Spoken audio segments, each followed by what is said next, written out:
ஸ்ரீவல்சன். கண்டதை பகிர் மூலமாக உங்களை அன்புடன் வரவேற்கிறேன். இன்றைக்கி பார்க்க போகிற படம் Grave of the Fireflies. Actually இந்த படம் வந்து ஃபேஸ்புக்கில் எனக்கு தெரிஞ்ச நண்பர் ஒருத்தர், முத்து அப்படின்ற ஒருத்தர் தான் எனக்கு இந்த படத்தை சஜஸ்ட் பண்ணார். இந்த படத்தை பற்றி ஒரு ரிவ்யூ ஒன்று போட்டிருந்தார். அவர் இப்போ யூடியூப் சேனல் கூட ஒன்று வச்சுருக்காரு, ஃபிலிம் ஃப்ரீக் ஸ்டூடியோ அப்படின்னு சொல்லிட்டு. நான்லாம் 2 மாதத்துக்கு ஒரு தடவை ரிவ்யூ வந்து போடுறேன். அவர்லாம் வந்து 2 நிமிஷத்துக்கு ஒரு தடவை ரிவ்யூ போடுவார். ரொம்ப தெரியாத படங்கள்லாம் கூட உங்களுக்கு அறிமுகப்படுத்துவார். உங்களுக்கு டைம் இருந்தால் போய் கண்டிப்பாக அந்த பேஜ் போய் பாருங்கள். ஸோ அவர் தான் எனக்கு வந்து இந்த படத்தை வந்து எனக்கு சஜஸ்ட் பண்ணார். இந்த சஜஸ்ட் பண்ணும்போது ரிவ்யூவில் எழுதிட்டு இருக்கும்போது அவருடைய ரிவ்யூ பார்த்து எனக்கு ரொம்ப பிடிச்சி போச்சு. சில பேரோட ரிவ்யூ வந்து பார்க்கும்போது ரொம்ப நல்லா இருக்கு, பார்க்கணும் போல இருக்கு அப்படின்ற மாதிரி எனக்கு வந்து தோணும். அந்த வரிசையில் இவருடைய ரிவ்யூ வந்து எனக்கு ரொம்ப பிடிச்சிருந்தது. ஸோ அதனால் இந்த படத்தை வாங்கி பார்க்கணுன்னு முடிவு பண்ணேன். அதே போல் கிடச்சிது. இது வந்து ஸ்டீல் புக் எடிஷன். இது வந்து ரொம்ப ஸ்பெஷலான ஒரு எடிஷன். அது ரொம்ப நல்லா இருந்தது பார்க்குறதுக்கும். இதில் வந்து ஒரு 2 டிஸ்க் இருக்குது. ஒன்று வந்து இதை பற்றியான ப்ளூரே டிஸ்க் ஒன்று, அதுக்கப்புறம் ஒரு டிவிடி, ஒரு ஃபீச்சர்ஸ்லாம் நல்லா இருக்கும். ஸோ நல்ல ஒரு எடிஷன் இது. இது ரொம்ப ரேரான ஒரு கலெக்ஷன் தான். இது கிடச்சது ரொம்ப சந்தோஷம் எனக்கு. எப்படி இந்த படம் எனக்கு கிடச்சது ரொம்ப சந்தோஷமோ, அதே போல் அதை டபுள் மடங்கு எனக்கு இந்த வலி கொடுத்தது இந்த படம். அவர் ரிவ்யூ போடும்போதே எனக்கு அது வலி தெரிஞ்சுது. அப்படிப்பட்ட ஒரு வலி இருக்கிற மாதிரி தெரிஞ்சுது. அதே போல் பார்க்கும்போது மனசு அப்படியே ரொம்ப ரணமாகிடுச்சு. இந்த படத்தை நீங்கள் கண்டிப்பாக பார்க்கணும். முக்கியமாக இந்த படத்தை நீங்கள் வந்து தயவு செஞ்சு உங்கள் குழந்தைங்க கூட பாருங்கள். அவசியம் பார்க்க வேண்டிய படம் இது.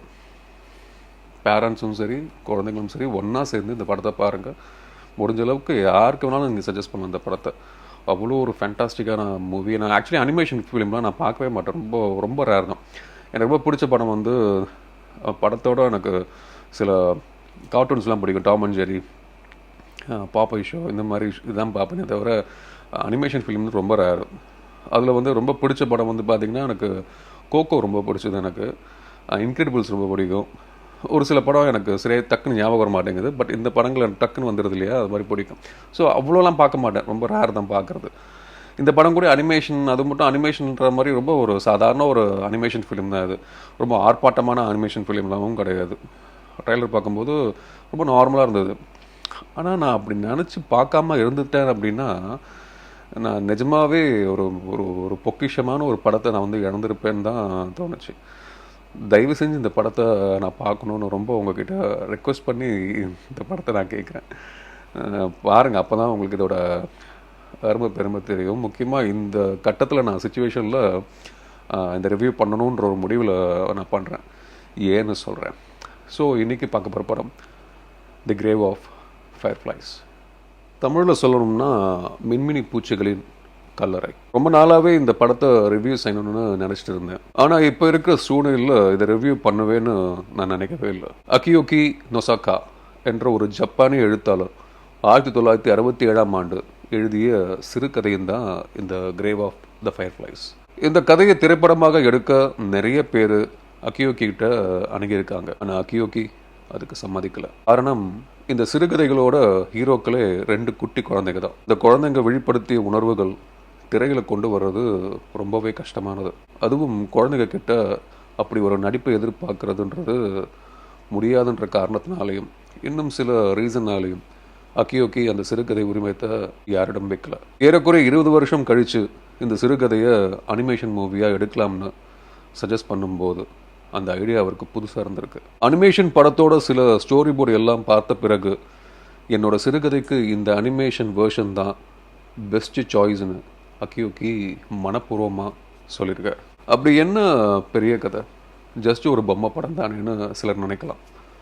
இந்த பொம்மை படத்தை பார்த்து கண்டிப்பாக நீங்கள் அழாமல் இருக்க மாட்டீங்க. சுருக்கம் இதுதான். 2ஆம் உலகப் போர் ஆரம்பித்தது என்னவோ ஜெர்மனியாக இருந்தாலும் அதுக்கு பதிலடி தரேன்னு சொல்லிட்டு அமெரிக்காக்காரன் அதிகமாக அடித்தது என்னவோ ஜப்பானை தான். அதுக்கு ஹிரோஷிமா மற்றும் நாகசாக்கியில் நடந்த அணுகுண்டு தாக்குதல் சம்பவம் நல்ல உதாரணங்கள். இப்படி ஜப்பானில் இருக்கிற பல நகரங்களை வெடிகுண்டுகளை மழை தூறல்கள் மாதிரி அமெரிக்க இராணுவம் இறக்கியிருக்காங்க. தொடர்ந்து கதையை சொல்கிறதுக்கு முன்னாடி ஒரு விஷயத்தை காட்டிடுறேன், இல்லாட்டி அப்புறம் மறந்துடுவேன். இந்த போஸ்டரை நீங்கள் பார்த்தீங்கன்னா சுற்றி மின்மினி பூச்சியோட வெளிச்சம் மாதிரி தெரியும். ஆனால் நல்லா ஜூம் பண்ணி பாருங்கள், அது மின்மினி வெளிச்சம் இல்லை, வானத்தில் இருந்து கொட்டுற வெடிகுண்டுகள். மேலோட்டமாக பார்க்கும்போது என் கண்ணுக்கு ரொம்ப அழகாக தெரிஞ்ச போஸ்டர் இது. இந்த விஷயத்தை படிச்சுட்டு உண்மையா அப்படின்ற சந்தேகத்தில் இந்த போஸ்டரை ஜூம் பண்ணி பார்த்ததும் எனக்கு பக்குன்னு ஆயிடுச்சு. கதையை கண்டினியூ பண்ணுறேன். இப்படி அமெரிக்க இராணுவ படை ஜப்பானை அதிரடியாக தாக்கிக்கிட்டு இருந்தாங்க. அந்த தாக்குதலில் தன்னோட வீட்டையும் அம்மாவையும் இழந்த குழந்தைகள் தான் சீதா அண்ட் சித்துஸ்கோ. அம்மா இறந்த விஷயத்தை தங்கச்சி சித்துஸ்கோவுக்கு தெரியக்கூடாதுன்னு அண்ணன் சேத்தா நினைக்கிறான். இந்த பசங்களோட அப்பா ஒரு கடற்படை வீரர். ஸோ போர் முடிஞ்சு அப்பா திரும்பி வர வரைக்கும் தன்னோட அந்த வீட்டில் இருக்கலாம்னு தங்கச்சி கூட்டிகிட்டு போகிறான். கொஞ்ச நாள் அத்தை நல்லா பார்த்துக்கிறாங்க. அதுக்கப்புறம் அத்தை குடும்பம் தாங்க முடியாமல் சீதா தன்னோட தங்கச்சியை கூட்டிகிட்டு வேற ஒரு இடத்துக்கு போயிடுவான். நாடே மயான கோலமாக இருக்கும். யாரும் யாருக்கும் உதவுற மனநிலைமையே இருக்க மாட்டாங்க. அப்படி ஒரு வறுமை ஆட்டி படைக்கும். இதில் வலுவிழந்த ஜப்பானியர்கள் அமெரிக்கா கிட்ட சரணடைகிறாங்க. இந்த விஷயத்தை கேள்விப்பட்ட சைதா உடஞ்சு போகிறான். காரணம், என்னைக்காவது அப்பா திரும்ப வருவாருன்ற நம்பிக்கையில் சீதா இருந்தான். ஜப்பான் சரணடைஞ்சிட்டாங்க அப்படின்னா கடற்படை வீரர்களும் உயிரோடு இருக்க மாட்டாங்கன்ற உண்மை சீதாக்கு புரிஞ்சுது. முழு கதையும் சொல்ல எனக்கு ஆசை தான். ஆனால் நீங்கள் விஷுவலாக பார்க்கும்போது பல இடங்களில் உங்களையும் மீறி கண்ணீர் வரும். நெட்ஃப்ளிக்ஸில் இந்த அனிமேஷன் மூவி இருக்குது, கிரேவ் ஆஃப் த ஃபயர்ஃப்ளைஸ்.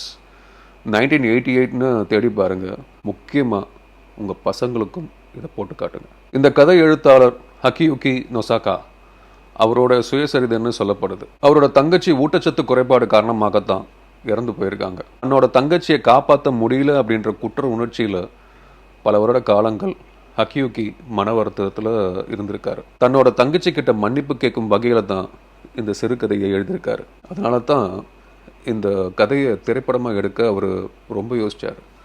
தானும் தன் தங்கையும் அனுபவித்த வேதனையும் வலியையும் திரையில் கொண்டு வர முடியாதுன்னு அவர் நினச்சிருக்காரு. நான் ரிவ்யூ ஆரம்பிக்கும் போது இப்போ இருக்கிற சூழ்நிலையில் இதை ரிவ்யூ பண்ணவேன்னு நினைக்கல அப்படின்னு சொன்னேன் இல்லையா? ஆமாம், இந்த படம் ரொம்ப நாளைக்கு முன்னாடி நான் பார்த்தேன். இதை இப்போ சொல்லலைன்னா இனிமேல் எப்பவும் சொல்லி புண்ணியம் இல்லைன்னு தோணுச்சு. புதிய ஆராய்ச்சிகளை செய்யணும், உலகம் நவீன வளர்ச்சி அடையணும் அப்படின்றதுக்காக சயின்ஸ் கற்றுக் கொடுக்குற அதே ஸ்கூலில் தான் வரலாறும் சொல்லித்தரப்படுது.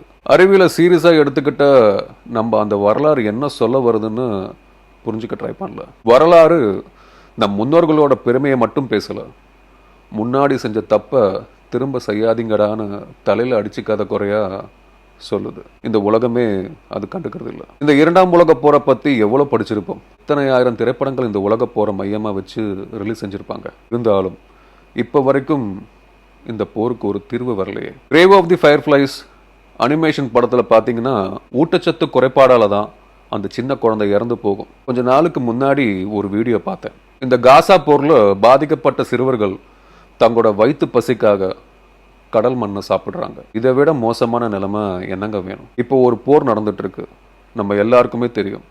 அதோட விளைவு எவ்வளோ கொடுமையாக இருக்க போகுதுன்னு தெரியல. நம்மள பல பேர் சொல்லலாம், அவங்க தப்பானவங்க ப்ரோ, இவனுக்கு இது வேணும் ப்ரோ அப்படின்னு. தப்பு ரைட்டு யாராக இருந்தாலும் சரி, பாதிக்கப்படுறது அப்பாவி மக்கள் தான். அரசியல்வாதிகளுக்கு இடையே ஏற்படும் அதிருப்திகளுக்கு மக்களை காவ வாங்குவது சரியில்லை. ஆயுதம் இல்லாமல் சண்டை போடுறதுக்கு எத்தனையோ வழிகள் இருக்குது, போர் தீர்வு அல்ல. இந்த படத்தை நீங்கள் பார்க்கும்போது நான் சொல்கிறது உங்களுக்கு புரியும். இப்போ நடக்கிற சுச்சுவேஷன் பார்த்தா அவங்க எல்லாருக்குமே தான் புரியும். இருந்தாலும் இந்த படத்தை நீங்கள் பார்க்கும்போது இதோட சீரியஸ்னஸ் இன்னும் உங்களுக்கு தெளிவாக தெரியும். கண்டிப்பாக அந்த படத்தை பாருங்கள். தவற விடக்கூடாத ஒரு மாபெரும் பொக்கிஷமான படம். Thank you so much.